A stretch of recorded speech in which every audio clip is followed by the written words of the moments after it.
नमस्कार, मी दीपाली. रेसिपी सर्वांसाठी या माझ्या यूट्यूब चॅनलवर आपल्या सर्वांचे स्वागत करते. तर आजची ही रेसिपी आहे कटाची आमटी. एका रिक्वेस्टनुसार मी ही रेसिपी शेअर करत आहे. तर चॅनलवर नवीन असाल तर चॅनलला सबस्क्राईब करा, बेल आयकॉनवर क्लिक करायला विसरू नका आणि रेसिपी आवडल्यानंतर लाईक करायला विसरू नका. तर ही आमटी बनवण्यासाठी मी चण्याची डाळ भिजवून घेतलेली होती 1 तास आणि त्यानंतर मी तिला शिजवून घेतलेली आहे आणि शिजवून ह्याला मी आमटीला मिक्सरमध्ये वाटून त्याची येळवणी काढून घेतलेली आहे. तर आता त्यासाठी हे लागणारे साहित्य आहे. सुके खोबरे अर्धी वाटी घेतलेले आहे, 1 मोठा कांदा उभा चिरलेला, लसूण घेतलेले आहेत 2 आणि आले आणि कोथिंबीर आणि त्यानुसार 1 कांदा मी बारीक चिरून घेतलेला आहे, कढीपत्ता घेतलेला आहे. तर आता मी तव्यामध्ये हा कांदा सर्वात प्रथम मी भाजून घेत आहे. हा कांदा चांगला लालसर भाजायचा आहे, जेणेकरून तो कच्चा राहणार नाही याची काळजी घ्यायची आहे. तर आता मी हा कांदा व्यवस्थित भाजून घेतलेला आहे. तुम्ही पाहू शकता हा कांदा लाल झालेला आहे. तर आता मी तो कांदा साईडला बाजूलाच केलेला आहे आणि त्याच्याचमध्ये मी आता खोबरे भाजून घेते आहे. हे खोबरेसुद्धा आपल्याला लालसर भाजून घ्यायचं आहे. तर इथे माझे खोबरेही जवळजवळ 3-4 मिनटानंतर हे खोबरे लाल भाजून झालेले आहे. आणि आता मी लसूण हलकासा भाजून घेते आहे, जेणेकरून त्याच्यामध्ये तो कच्चेपणा राहणार नाही. तर हा लसूणही मी भाजून घेते आहे. तर लसूण आता 2 मिनटे भाजल्यानंतर मी सर्व मसाला पुन्हा एकदा भाजून घेते आहे आणि व्यवस्थित मिश्रण मिक्स करून हे भाजून घेते आहे, जेणेकरून ह्याचं वाटण आपल्याला करून घ्यायचं आहे, म्हणून हे मी भाजलेलं आहे. आणि आता ह्याच्यावर मी जी कोथिंबीर चिरून घेतलेली होती ती कोथिंबीर मी ह्याच्यामध्ये घालून थोडा वेळ आणखी भाजून घेणार आहे. तर इथे पाहू शकता हा आपला मसाला जो आहे तो मी झाकण ठेवून भाजत आहे. तर 2 मिनटानंतर मी हे झाकण काढलेलं आहे आणि आता हा आपला मसाला वाटणासाठी रेडी आहे. तर ह्याचं मी वाटण करून घेणार आहे. मिक्सरमध्ये अगदी बारीक करून घ्यायचं आहे हे वाटण आणि आमटीसाठी हे वाटण महत्त्वाचं आहे. तर ह्याच्यामध्ये मी कोणत्याही प्रकारचा गरम मसाला घातलेला नाही आहे. तो मी आता एका प्लेटमध्ये काढून घेतलेला आहे. तर आता हा मसाला मी प्लेटमध्ये काढून झाल्यानंतर मी आता तर ही येळवणी तुम्ही पाहू शकता, जी मी मगाशी डाळ शिजवली त्याचीच आहे. ते मिक्सरमध्ये मी पाणी घालून व्यवस्थित वाटलेले आहे. तर येथे कांदा बारीक चिरून घेतलेला आहे, कढीपत्ता घेतलेला आहे आणि 2 टोमॅटो मी मिक्सरमध्ये बारीक वाटून घेतलेला आहे आणि जो मसाला भाजलेला आहे त्याचं मी वाटण करून घेतलेलं आहे.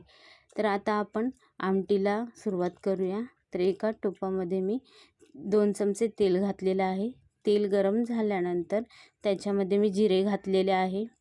जिरे चांगले तडतडल्यानंतर त्याच्याचमध्ये मी जो कढीपत्ता घेतला होता तो मी कढीपत्ता ह्याच्यामध्ये घातलेला आहे आणि चांगला कढीपत्ता तडतडल्यानंतर ते व्यवस्थित हलवून मिक्स केलेला आहे. आणि आता ह्याच्यामध्ये आपल्याला जो आपण बारीक चिरून घेतलेला कांदा आहे तो घालायचा आहे आणि तोही व्यवस्थित भाजून घ्यायचा आहे.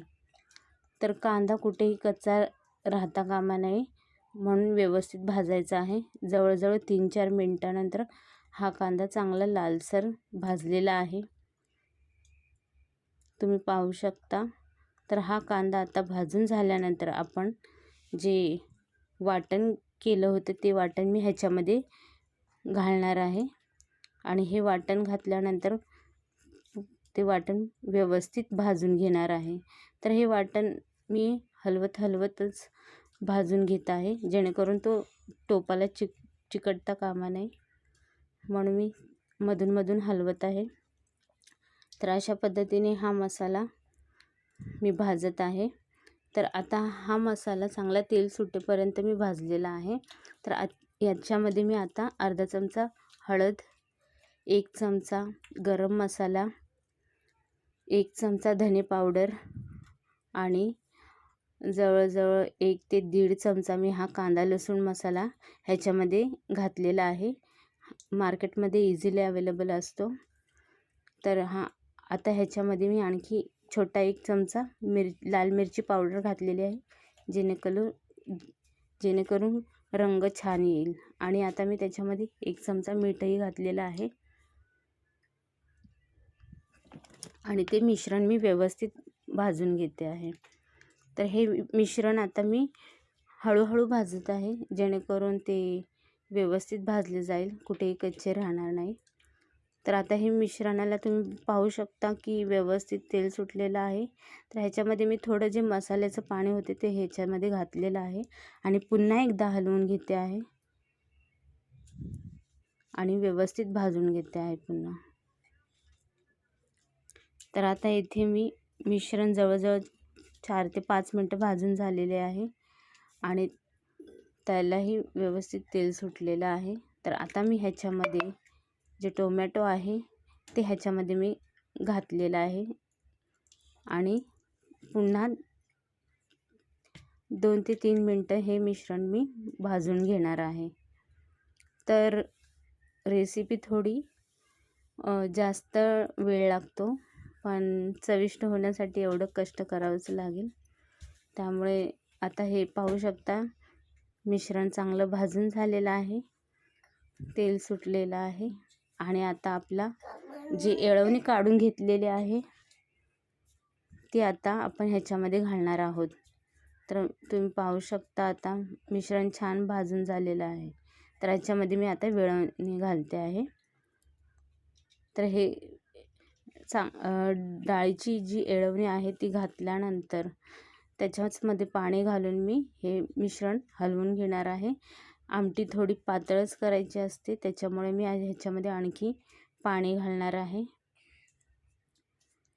तर याच्यामध्ये मी जवळजवळ 2 ते 3 ग्लास पाणी घातलेले आहे आणि आमटी चांगली पातळ करून घेतलेली आहे, जेणेकरून आमटीला छान चवही येईल. आता आमटीला 5 मिनटं मी झाकून ठेवल्यानंतर चांगली उकळी आलेली आहे आणि आता ह्याच स्टेजला आपण ह्याच्यामध्ये मी चिंच भिजवून ठेवलेली होती, थोडीशी चिंच आहे, मी जास्त आंबट नको आहे म्हणून मी थोडीशी चिंच घातलेली आहे. तुम्हाला जास्त आंबट हवी असेल तर तुम्ही जास्त घालू शकता.